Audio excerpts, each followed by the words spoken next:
How's it going, guys? Welcome back to TheBlueShifting. Welcome back to the House of Fata Morgana, Requiem for Innocence. No, not Requiem for Innocence. What am I talking about? Revenants Dream / Reincarnation.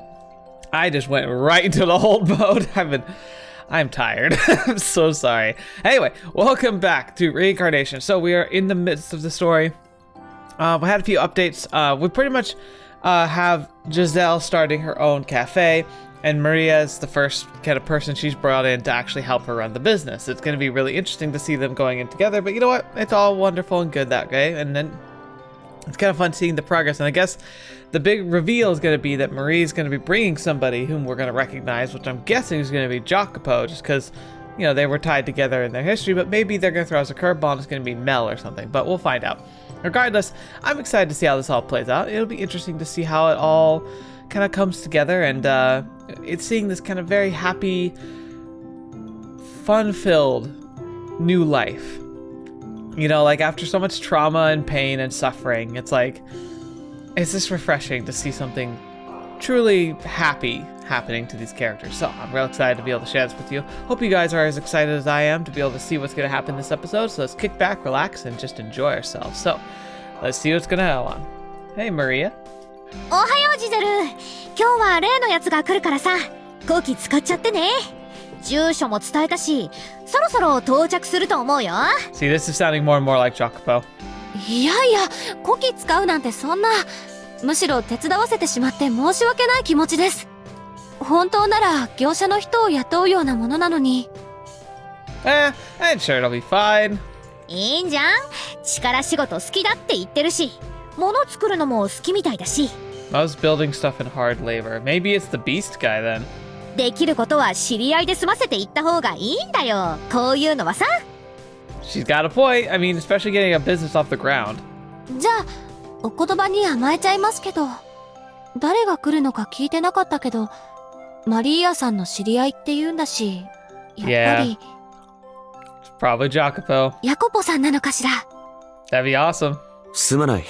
少し Oh, 遅れてしまった。 fetch! It is the beast guy. Whoa, Yukibasa. He looks freaking. He looks good. He actually got some Levi like from Attack on Titan vibes. そっち？ん？彼女は大丈夫なのか？妙な反応をされてしまったが。Well, I mean, of all people, he's the one I'm the most worried about. いや、気にしないでいいよ。この子たまに変な反応するんだ。そうか。はじめまして、アイダです。今日はよろしく。何でも手伝うから遠慮せずに力仕事は任せてほしい。Okay. はい、ジゼルです。よろしくお願いします。It's like, you don't want to kill anybody, right? 本当に大丈夫か？大丈夫です。大丈夫じゃないです。No. 一体どういうつながりなの？どうしてマリーアさんと雪政さんが仲良くしているの？彼らの間に何があったの？ Yeah, I know, right? It's interesting. 早速作業を始めようか。木材はもう届いているんだったか？だったら先にノコギリで解体した方が運び入れやすそうだ。He definitely seems like he knows what he's doing, so that's a plus, right? But I don't like him. Like it's so bad. I'm holding his whole life against him, but like him with a saw just seems like a bad idea. こういうのは手慣れているから任せてくれ。それって人間の解体で手慣れているってことじゃないですよね。Oh gosh. Neither Giselle nor I had expected him to show up at Marie's introduction. Nevertheless, work progressed smoothly. And by the time the last vestiges of spring had begun yielding the way to the coming summer, the cafe's interior design had largely taken shape. So I like how they are shaking things up a bit. It's not super predictable who's like being found with who. That's cool. It kind of really, it's going to throw a curveball into some of this, which I'm really interested to see like what direction they take it in. And then, near the end of May, our apartment's newest resident was scheduled to arrive.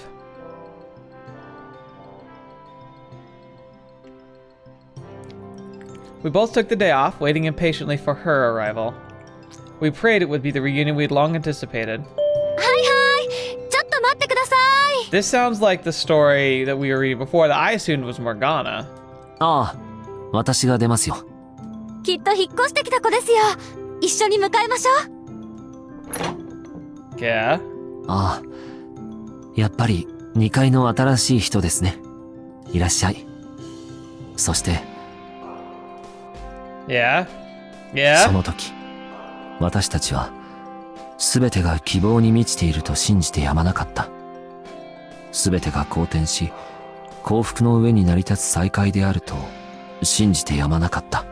That's a very pregnant sounding sentence. 過去とは異なり、この時代に苦しみは存在しないのだと。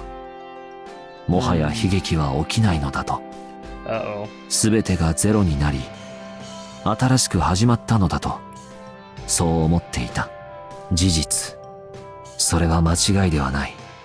ただし、正解でもない。ただ、知らなかっただけなのだ。Uh-oh. 私たちが関わりを持たなかったこの1年の間に彼らに何があったのかを。私たちはもう傍観者でもなければ彼らに介入できるような特別な存在でもない。 I see.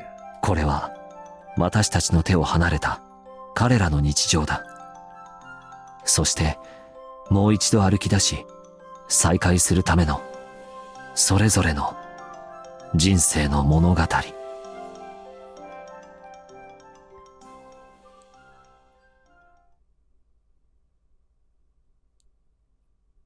So that does feel like it was parallel to that. Oh, but so, okay, so and maybe this is Morgana, but we're going to be experiencing what she's gone through. Early April, a year earlier. Okay.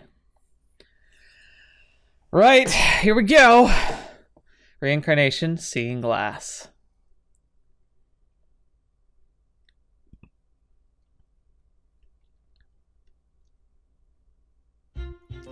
When you think of Paris, what comes to mind? Delicious French cuisine, fancy decorated sweets, transcending fashion. Yes, but I've also heard very interesting and not the most clean walking areas as far as I've heard. I don't know. I'd love to go to Paris, honestly. I just don't know anything about it. There's all that and more. It's like a treasure chest overflowing with priceless wonders. Did I miss anything? Oh, I guess there are lots of historical landmarks too, but I could care less about boring stuff like that. I didn't want to go to Paris to feel like I was at school. I wanted to be wowed. The Chateau de Versailles I could make an exception for, though. I don't think I said that right at all, by the way. But this was my first time ever my first ever vacation without my mum, just me and my friends, and I wanted to have as much fun as I could. Wait, is this gonna be Nellie? I wanted to go to Café. I wanted to get chocolate from a chocolatier. I wanted to use all the allowance I'd saved up to see the show at the Opera House. I had plans to keep me busy for days, and yet somehow... Ah! なんでこんな時に携帯の充電が切れちゃうのよ、バカ！ Why am I not surprised at all? I was standing smack in the middle of a busy sidewalk all by myself.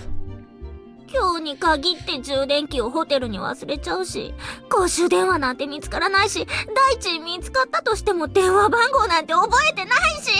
That's not great. I hope you're okay. もう知らないところで携帯が使えなくなるのがこんなに困ることなんて思わなかったわ。I was in Paris with a few of my friends for spring break, but we got separated. My phone was out of battery, so I had no way of getting in touch with them. I went into a bunch of different shops to ask if I could borrow a charger, but they either said they were busy and sent me away or only had an outlet to offer. Though the worst was when they didn't speak English at all, which was pretty disappointing. You'd think they'd at least speak the language of the fanciest shops in the city. Oh gosh, are you American? Though maybe it wasn't fair to think the world revolved around me because I spoke English, but that's beside the point. I was stranded in the middle of Paris, and nothing changed that. What was I gonna do? Just go back to the hotel, maybe? If my stupid phone was working, we could have met up somewhere and this would all be over, but no, it just had to die on me. How did people even survive without phones before? Yeah, I know, right? Kind of. It's one of those things where it's like, of course we survived without phones before, but then you like think about it, you're like, Man, how did we survive without phones? Way to ruin my trip, jeez. You ruined your trip! ねえ君、何か困っているの？ Strangers 誰 talk. かしら？知らない人の声だわ。きっとネリーが可愛いから親切を装ってどこかに連れ込む気ね。 Oh, Nellie? How have you gotten this pretentious? 街で声をかけてくるような男は用心しなさいってママが言ってたもの。いいえ、何にも困ってません。一人で解決できますのでお構いなく。 Oh, my fuck! Whoa, what? You're not actually related siblings this time? そっか。余計なお世話だったね。困ってます。もう死ぬほど困ってる。一人じゃ解決できないくらい困り果ててたの。 Okay, you know what? To be fair, maybe that is their boon. Like, they're not related, so they can love each other as much as they want. Well, that's the thing though, Mell never liked her like that. Nellie always was head over heels for Mell. Ooh, so even in this refurbished world, maybe she'll only have her feelings. あれ？そうなの？さっき困ってないって言って。言ってません。聞き間違いです。だからその助けてくれると嬉しいわ。 Oh gosh. そう？ He's like, alright. この人はネリーが王子様って呼んでた近くの学校の男の子だわ。なんでパリにいるの？ Oh, is he actually a prince in this one? That'd be interesting. こんな偶然ってある？神様ありがとう。今日はついていないどころか超ラッキーだわ。 Oh, that's kind of sweet and creepy, but sweet. The second I saw him, I went stupid. He had the same soft flaxen-colored hair and gentle eyes as me. There was no way he wasn't my prince. Every day on my way home from school, I would try to find him. A glimpse from behind or the side was enough to make my day. Okay, Nellie, you're super healthy right there. I first caught sight of him just after I started secondary school. There was an event going on at the nearby school, and I happened to see a bunch of guys leaving. There were so many of them, but my guy still gravitated toward one in particular. Him. And from that moment, he was my prince. My friends made fun of me for having a prince at 14. We were practically adults by now. But I didn't care what anyone said. He was my prince. And now, for some reason, he was here in Paris, not at a school in London. And if this was a dream, I hoped I would never wake. じゃあ助けになるよ。僕でできることなら何でも言って。You're gonna throw it, Nellie, if you're too creepy. やっぱり王子様だわ。今なんて？こっちの話気にしないで。友達と合流したいんだけど、携帯の充電が切れちゃって、充電器も忘れちゃって。そうなんだ。機種は何？充電器持ち歩いてるから、もしかしたら使えるかも。見せてくれる？ Naturally, Mell would be like, yeah, he's got things together this time. これなんだけど。 When I handed him my phone, our fingers brushed against each other for the briefest of moments. My face went red in an instant, and I could feel my heart pounding in the back of my throat. Every day, I'd wished for the courage to talk to him after school, but I never managed to get up enough to actually do it. Never in 1,000 years did I expect my dream to come true on this trip, and for it to be him who talked to me first. The longer I gazed at him, the more handsome he seemed, and he was super kind to boot, the very image of a prince. Uh-oh. あ、これなら僕の充電器も使えるよ。ちょっと待ってね。繋いでおくから。数分もすれば電源が入ると思うよ。なんか近いんだけど。ごめんなさい。ネリーってばつい。ネリーって言うんだ。可愛い名前だね。Cute! You just called me cute! I mean, yeah, it was cute, obviously, but hearing that from him was another thing completely. 大丈夫？なんか顔が赤いし、プルプルしているんだけど。いたって健康体よ。なんか、すごくびっくりしちゃって。だって、学校からの帰り道で Ah, あなたの gosh こと見 darn て it. たから。 Why? Why would you say it like that? え今のはちょっと言い間違えたわ。見かけたことあるからってことね。 Ooh. Oh gosh, Nellie. あ、そうなんだ。それは奇遇だね。実は僕も何度か君を見かけたことがあるんだ。 If only this. なんだか気になる子がいるなって。Of course, it somehow works though. それってもしかして一目惚れ同士の相思相愛ってこと？そこまでラッキーが重なっていいの？変な意味じゃないから気にしないでね。髪の色とかすごく似てるし、どこかで会ったような気がしただけなんだ。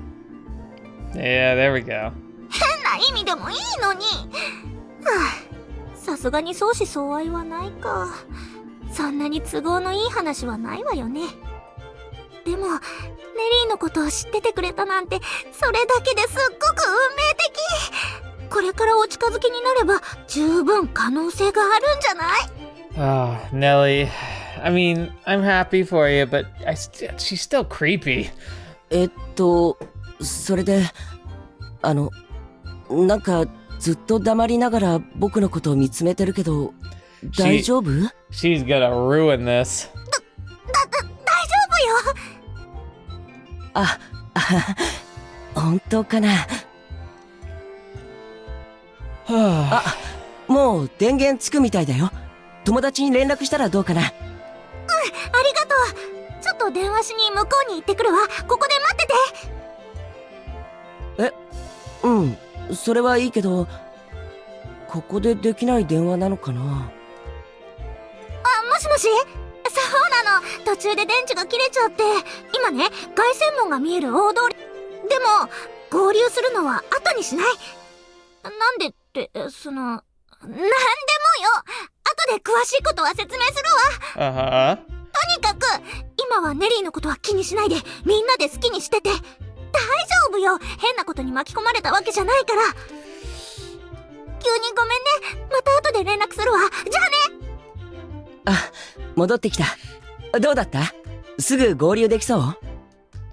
それなんだけど、また困ったことになっちゃって。みんなツアーに参加してるみたいで、すぐ合流できそうにないの。しかも結構長いツアーみたいで、終わるまでネリーは一人で待ってないといけないの。Oh, you clever girl. そうなんだ。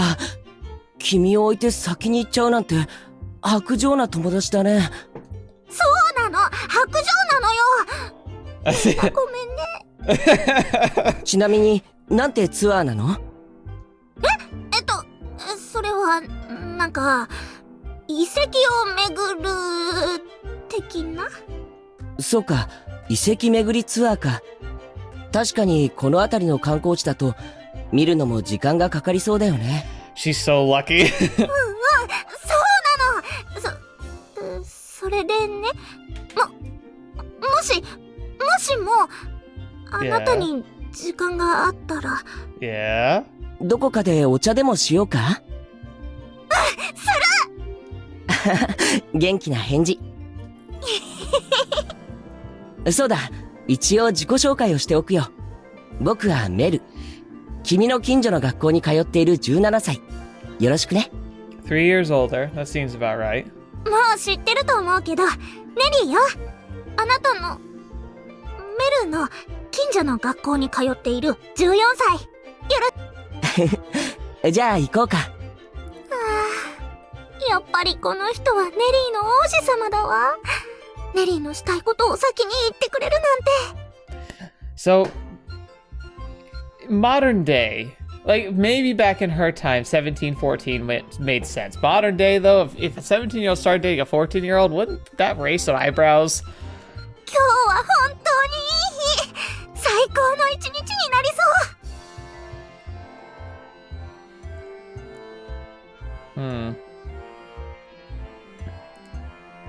たくさん歩かせちゃってごめんね。この時間だと中心地の方はどこもいっぱいだよね。入れそうなところでも僕たちの年齢だとちょっとハードルが高いっていうか。Interesting. So Mel seems like he comes here a lot. 全然気にしないで。どんなところでも大丈夫だし、むしろおしゃれなところを探さないでもいいと思うわ。そう言ってくれると助かるよ。クラスの女子は、男がカフェに誘うなら、綺麗でいいところに連れて行かないとって言うんだよね。I mean, that's an ideal, but if it's a requirement, then those girls aren't worth the time. そうしたいのは山々だけど、学生にそんなことを求められてもなーって感じでさ。あって、なんか愚痴っぽいね。ごめん。ネリーも同意する。それに、おごってもらおうなんて思ってないわ。Aw, good. ネリーだってお小遣いもらってきてるし、普通に半分こしましょう。え？それでいいんだ。クラスの子の意見とは全然違うな。ネリーは今時の男女平等な考えを持つ女の子なのよ。Interesting. まあ、相手が王子様じゃなかったら、クラスの女子に同意なんだけどね。Oh, you two-faced son of a gun. 嬉しいけど、やっぱりちょっとは出させてよ。僕の方が年上なんだし、アルバイトもしているからね。そうなの？じゃあお言葉に甘えようかしら。アルバイトって何をしているの？王子様なんだし、きっと素敵なアルバイトだわ。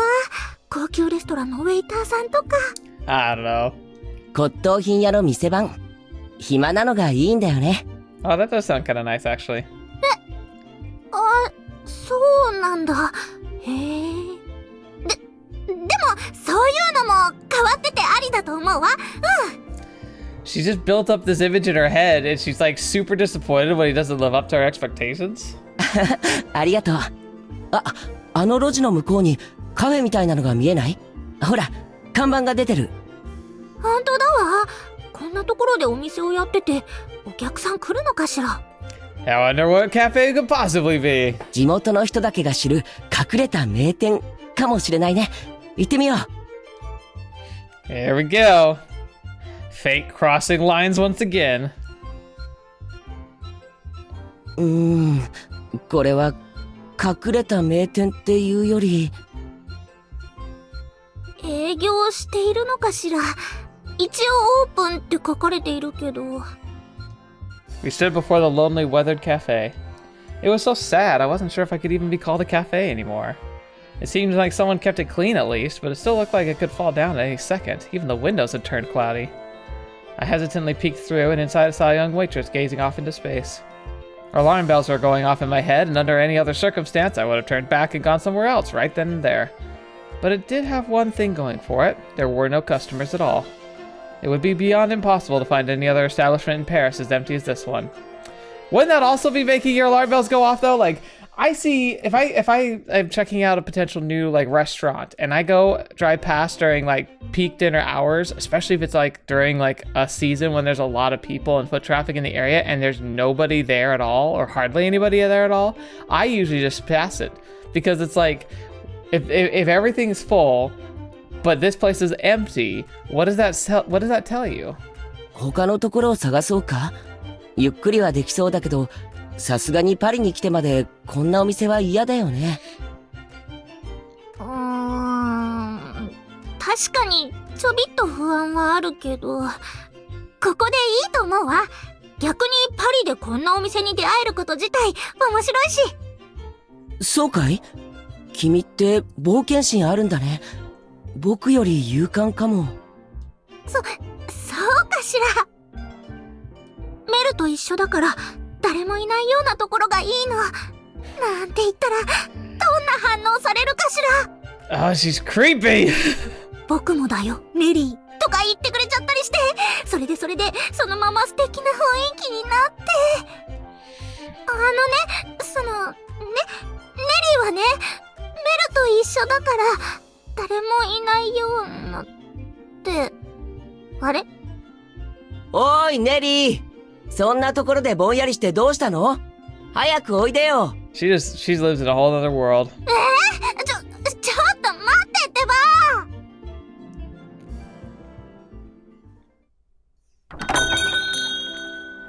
Oh man, it does look worn down. 珍しいお客だ。いらっしゃいませ。お好きな席にどうぞ。店員さんがお客を珍しがってどうするの？お店の中は思ったよりも普通だね。せっかくだし、窓際の席にしようか。Mel was right. The cafe was much nicer on the inside than the exterior suggested. It was neat and tidy, and the pleasant aroma of coffee filled the air. The furnishings or decorations were a bit on the old-fashioned side, and there was no hiding the fact it was dead, but it did have a nice kind of cozy atmosphere to it. Of course, I'm sure I only felt that way because I was with Mel. If I had been with friends, I probably would have been complaining so much that I couldn't find a single thing to like about this place. Mel courteously led me to a table by the window. What a wonderfully chivalrous gentleman he'd been raised as. The waitress came and took our orders as soon as we sat down. Mel asked for coffee, I asked for a soda. She didn't bother to hide how not all thrilled that she was to have to work, but she wasn't rude or dismissive to us either. At once our drinks arrived. Mel and I started chatting. I can hardly believe it was our first time ever having a real conversation. It honestly felt like we'd known each other for ages. Aww. へえ、それじゃあ、海外旅行は初めてなんだ。そうなの。一応小さい頃に家族旅行で海外に行ったことはあるんだけど、その時の記憶なんて全然ないし。だから実質、これが初めての海外って感じかしら。メルはどうなの？よく海外に行くの？いや、そんなことはないよ。そんなにアクティブな方じゃないし、家で本を読んでいる方が性に合っているんだ。Ah. そうなんだ。それならどうして今日はパリにいたの？一人旅行なのよね。It is interesting that he's here. 旅行っていうより、買い付けかな。ほら、骨董品屋でバイトしているって話しただろ？ Oh, okay, that makes sense. 店主さんがぎっくり腰になって、旅券が無駄になりそうだったから、代わりに行かされたんだよ。用があるのは、明日の飲みの位置だから、今日は自由に散歩していたんだ。そこで君を見つけたってわけ。It really does feel like fate, you know? へえ、お仕事で来てたのね。大変だわ。いや、仕事ってレベルじゃないけどね。だいたい、僕じゃ目利きもできないし、何を買えばいいのかもわからないよ。Interesting. 店主さんも、どうせ旅券が無駄になるくらいなら、若いやつに海外旅行でもさせておこうって思ったんだろうね。Aw, well, that's still pretty nice. あの人、偏屈なじいさんなんだけど、根はいい人なんだ。だから、好意には甘えておこうかなって。ただで旅行できるし、まさに棚からぼたもちって感じだよ。Yeah, I mean, that'd be awesome. Of course, a trip from England to Paris isn't as big of a deal. That'd be like getting a free trip for me to like, I don't know, Chicago or something. そうなのね。ねえ、その飲みの市、ネリーも一緒に行きたいわ。楽しそうだもの。いいよって言いたいところだけど、友達と一緒に来ているんだろ？みんなをほったらかしにしたらダメだよ。How do you get through that one, Nellie? でも、みんなとはきっといつでも旅行できるし。そうとは限らないよ。僕も初等教育の頃、いつでも会えるだろうって思っていた友達がいたけど、学年が上がったら離れ離れになったんだ。Wonder who that was. だから、その時その時を大事にした方がいいんじゃないかな。友達だって、ネリーと一緒に旅行するのを楽しみに思っているはずだよ。それはそうかもだけど、確かに友達を放ってこっちに来ちゃったのはちょっぴり罪悪感があるわ。Maybe you could try to do something back in England together? メルと一緒にいたいけど、あんまり勝手なことしてたら友達なくしちゃうかも。Find a balance. Find a balance. でも、メルと出会ったのだって大事にしたいわ。一緒に飲みの市行けるような機会なんてめったにないだろうし。え？イギリスに帰ってからじゃダメなの？イギリスにだって飲みの市はあるんだし、何も君までパリの骨董品にこだわる必要ないんじゃない？ Nellie, that's a freaking score. You better be excited. Exchange phone numbers and make it a date and you're set. いいの？もちろん一緒に出かけたいわ。よし、じゃあ決まりだ。後で連絡先を交換しようよ。Score. Nellie, you're perfect. You have nothing else to worry about, really. こだわっているのは骨董品じゃないんだけどね。でも、君がそんなに骨董品に興味があるなんて思わなかったな。今時の女の子って感じなのに、人は見かけによらないね。このお店に興味を示したのも君の方だし、アンティークなものが好きなんだね。遺跡巡りのツアー、行けなくて残念だったね。遺跡巡り？そうね。本当に残念だわ。ネリーは歴史の授業が一番好きだから楽しみにしてたの。She just said like, well, okay, yeah, but to be honest, I think I've actually had a lot more fun today than I would have had at the ruins. 危ない。遺跡巡りのツアーなんて嘘をついてたことすっかり忘れてたわ。それに歴史の授業なんてこれっぽっちも好きじゃないし。Yep, building a relationship off of lies sounds like a great way to start something. 僕も歴史の授業は好きだよ。あんなにたくさんの戦争があって、国の解体や統合が繰り返された後で、今に繋がっているんだって思うと、なんか不思議な気持ちになるよね。感慨深いっていうか、僕たちも無関係じゃないんだなって。That's a cool way to look at it. I've enjoyed history. I don't think I'm quite a history nut per se, but I loved learning about the histories and changing borders and relationships and how the dominoes fell and kind of gave us what we have now. Like, I do think that's a really cool thing to study and learn. I've never been great at remembering like specific dates, and like not a lot of names stick for me. I'm definitely not the best student when it comes to that, but I certainly enjoyed learning about it, and like, especially because I was lucky enough to have teachers who were able to take these stories and make them feel alive.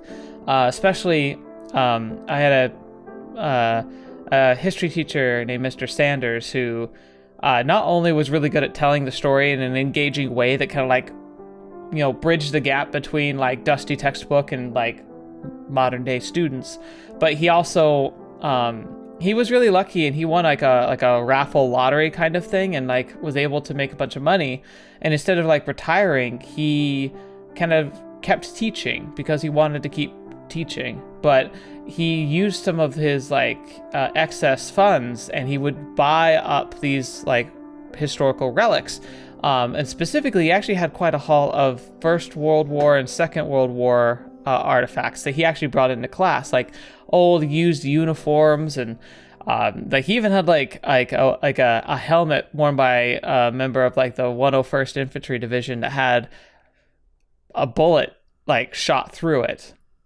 like an actual like sniper shot. And he had a few like weapons, and like he actually like had a like captured Nazi flag that was like taken from it was a balcony decoration in an opera house in Berlin. And when Berlin was seized, like it was seized by the Soviets first, but the Allies did come in later and like captured parts of the city. And in one of the parts of the city, like one of the soldiers grabbed the Nazi flag and took it home, and so he bought it, you know, like as a piece of history, and he brought it into class, but like not as in like, oh, look at this Nazi flag. It was more of like, look at this piece of history and what it represented and the great victory that we had. You know, he did it in a way that was really respectful, I think, to what it represented, and not as an idea of like, he wasn't like, he was very clear about not glorifying not the Nazi regime. He simply was showing us pieces of actual history, and he wasn't doing it to try and show off anything other than like, this is what it looked like, this is an actual thing that actually happened, and this is like a part of it. You know, like he really helped bring it to life and make it feel real and help us understand how impactful, critical, and dangerous those times were, and like what the ideals that were being fought for represented on both sides, and why like we should value our freedom and the sacrifices of people made in order to keep it. So I do love, and I'm humbled by history as well. It's very powerful stuff. And I'm grateful that I had teachers who were willing to share these stories in ways that helped me have an appreciation for these types of things. I think we need more teachers like that, and they need to be better supported, because he was able to really make those classes his own because he didn't have to teach. You know, he wasn't financially on the hook. Like, he was able to do teaching because he loved to teach and wanted to help educate. and he didn't have to worry about the finances as much. But so many teachers struggle just to keep up with the necessary bills, and they're some of the most important people in our country, in our lives. I really do wish we could make it so that they could do so much more and not have to worry as much. We should be able to do more. We're just not. あ、そうだ。君はどの時代が好き？ Uh-oh. どの時代？そうね。Victoria? マリー・アントワネットの時代かしら。フランス革命か。あのあたりは激動の時代だよね。いろいろなフィクションの題材にもなっているし、人気があるのもわかるよ。Yeah, the French Revolution was it's also pretty full of a lot of action and lots of lopping of heads. そうよね。本当にドーンって感じでバーンって感じよね。Oh gosh. それじゃあもうコンコルド広場行ったかい？コンドル広場？うん、もちろんよ。すっごく素敵だったわ。マリー・アントワネットの大好きなコンドルが大きく飾られてたわよね。Oh no! He's like, aha. 何か間違えたかしら。マリーの好物ってことじゃないの？話がいきなりコンドルに飛ぶし、わけわからないわ。It's where she died. 僕の発音が悪かったね。コンコルド広場だよ。ルイ16世がギロチンで処刑されてしまった広場さ。ルイ16世ってギロチンで殺されたの？怖ー。ねえ、君、本当に歴史がそれよりも、最近流行っているドラマの話をしない？ Nellie, you're ruining this! うん、いいけど。危ない危ない。このまま話したら、ネリーがバカだって思われちゃうわ。歴史に興味がないだけ You で、 shouldn't be バカなわけじゃ lying. ないもん。音楽の成績は結構いいし、でも、もしかして常識レベルの話だったのかしら。もうちょっと勉強しよう。Yeah, you probably should. それで、メルはどんなドラマが好きなの？ドラマか。実はあんまり見ないんだよね。あ、でも子供っぽいって思われるかもしれないけど、好きなアニメがあるんだ。What is it gonna be? ニャッキーパンチって言って、猫のニャッキーが力ずくで何もかもを解決していくストーリーなんだけど、これがなかなか笑えてさ。I would love to watch a show called Caterwallop, where it's effectively a cat one punch man.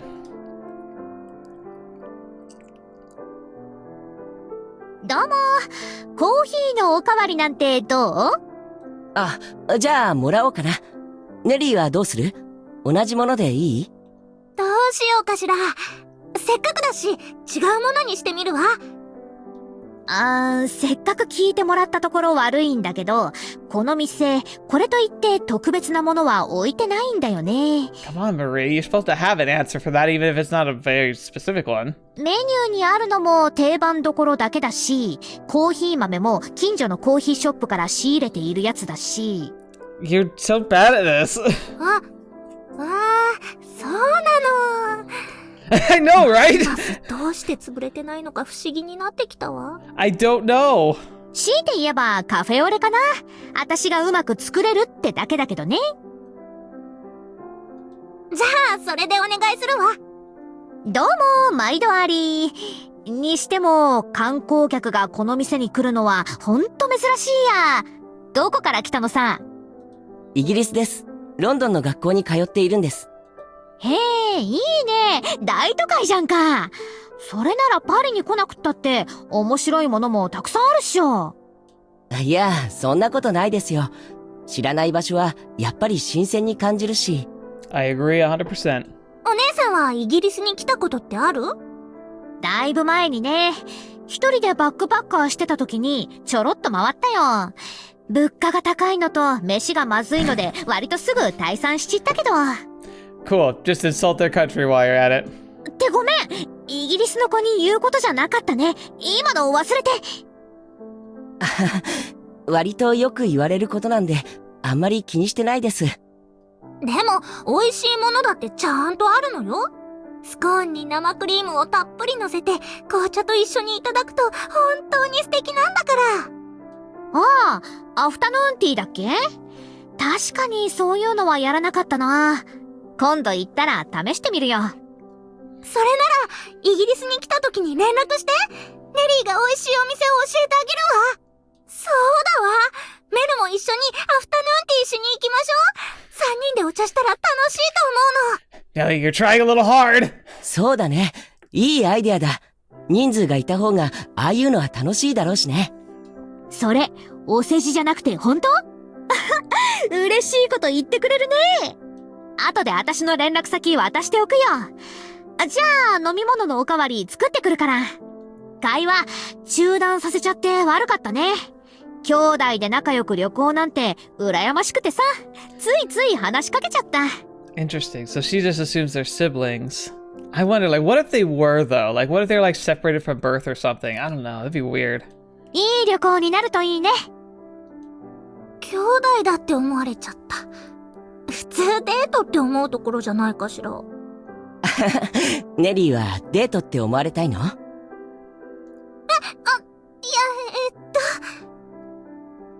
冗談だよ、冗談。会ったばかりでデートなんて、さすがにね。僕たちそういうんじゃないし。She's like, "What? Yes, yes, 100%." そうよね。そういうのじゃないものね。でも、兄弟って思われるの、ちょっとわかるかも。ほら、僕たち結構似ているしさ。そんなに似ているかしら。ネリーはそうは思わないんだけど。そっか。ごめん。兄弟みたいに似てるって思うと、親近感が湧くから、僕は嬉しかったんだけど。I don't know what to think of this. あのね、嫌だったってわけじゃなくて、ネリーだってメルに似ているのは嬉しいけど、その、兄弟って思われるよりも。Mm-hmm. 思われるよりも？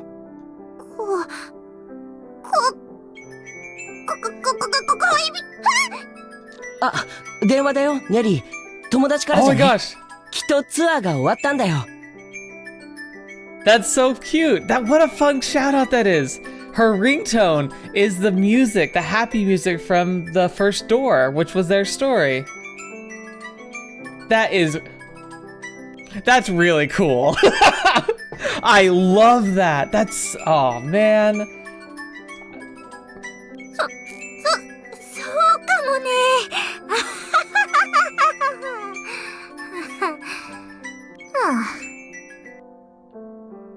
That is probably the coolest reference they've ever made for this so far.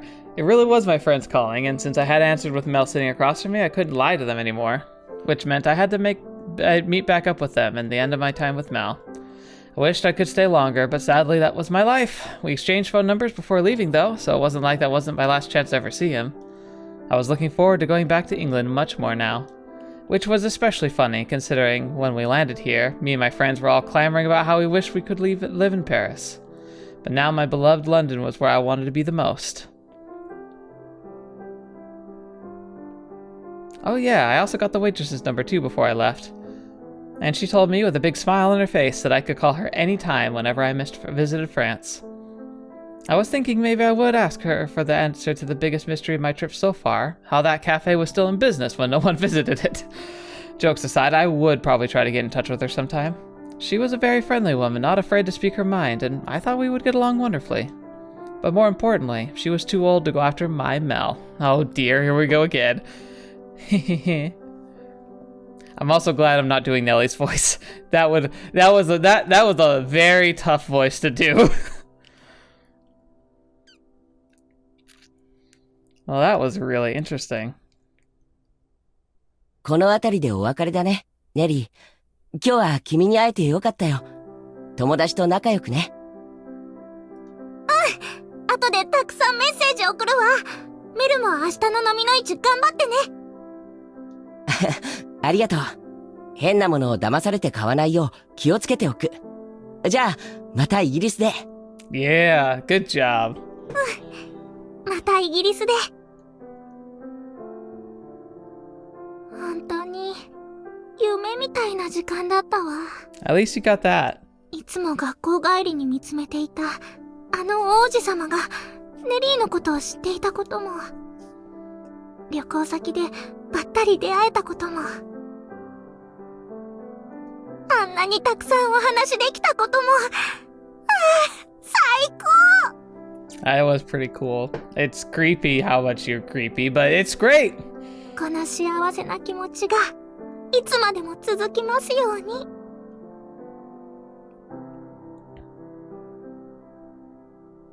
I managed to meet back up with my friends, but my head was stuck in the clouds for the rest of the day.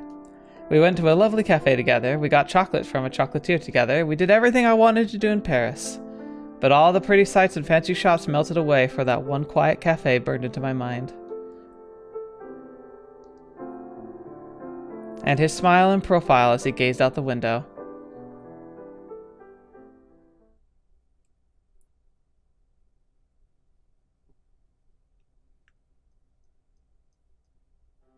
Alright, let's see. I think we're going to go ahead and stop here just because it's a pretty decent spot to end, but I'm curious to see where it's going to go because it's definitely implying that things take a twist. So what if they find out they are actually related? That could be a pretty solid twist where it's like, oh, so they are brother and sister after all.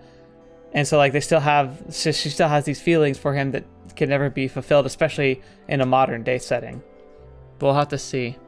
But regardless of that, I'm really curious to see how it all plays out. So far, besides being creepy, Nellie and Mell are great, and I like seeing how they translated into the modern era. It's really curious to see how it's all gonna play out in the end. But yeah, like I said, I've got, like, it's definitely implied if Nellie is the new tenant that they were referring to, then it feels like something's definitely gonna go super wrong. And it talked about how like a year things can change and hardship can happen. So we'll have to see how that all plays out. Like it's definitely heralding something, but. Yeah, because I kind of assumed that Resurrection was going to be mostly happy stories, but I guess it wouldn't be a great story if it was all just smiley roses and happy times, but yeah. Anyway, thank you guys so much for being here today. Thank you so much for joining me on the channel and spending your time here and sharing these stories with me. This is like a breath of fresh air. After all the heartache and after all the pain, it's just nice to have a chance to sit back and just enjoy ourselves and kind of see how things play out. So I'm grateful that you're spending your time here. It's definitely not the most... I don't know, like, other series can be a lot more, like, gripping. This is more of just a pleasant, feel-good story, and I love it. But if you have any thoughts about what we saw, or, like, Nellie and Mell, or even, actually, specifically, like, have you had teachers that made a big difference in your life, like, got you excited about a subject, or helped leave an impression on you that, like, you're grateful for? Because I think that that's something that is really important and crucial, and that was something I got to enjoy growing up. So I'd love to know if you got to have similar teachers in your past and like what are your stories and treasured moments from them that you'd want to share. But ultimately, I just want to say hi and thank you so much. And especially thank you to the patrons who help make this content more possible, help make it so I can continue to make more content than ever, and just supporting me in every way you do. It means the world to me. Thank you so much. And thank you all for just being here. And from the bottom of my heart, until the next video watching me up and see me in next, I'll see you there.